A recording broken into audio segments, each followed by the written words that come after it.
Good afternoon, and this is just a very short video that's just a quick tip that I mentioned on my last video showing my OS Max 20 RC engine and when I was doing the break-in run on it and how fuel was leaking out of the area here around the needle valve, and I mentioned a fuel tubing trick. Now, this is a trick that I think I've done for many years. In fact, I used to do it on just about every carb I owned. But I believe I saw it the first time in probably Model Airplane News. I believe it was Model Airplane News many years ago when that was a real magazine.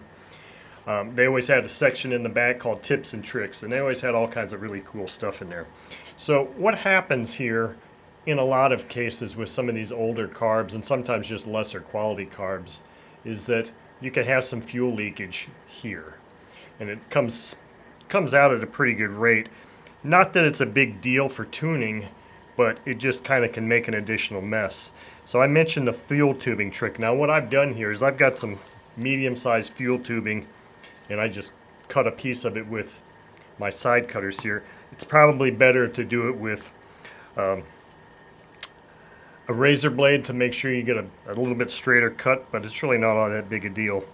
What you do is you simply just unscrew your high-speed needle completely, and all you're going to do is fit this piece of fuel tubing over the threaded portion of the needle here, and all that's going to do is add kind of an additional seal. Now, some of these older carbs, I'm not entirely sure if they had internal seals or why some would be more prone to leakage than others. But that's basically all you do, and now you can just go in here and reinstall your high-speed needle.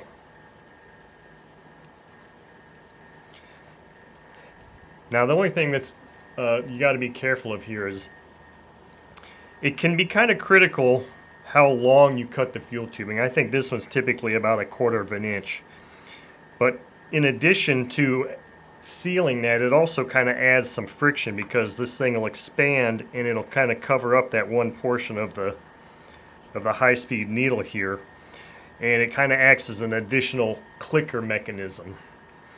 But the one thing you want to do is you want to make sure you don't cut that too long and then end up not being able to thread this in fully. Now once it pops up over it like it just did there, now is when you can kind of be a little bit more careful. You just make sure you want to be able to feel that you can still bottom out the carb completely, or the high-speed needle, but you don't want to jam it and damage it. So this needle is completely closed now, and it's got a really nice seal there.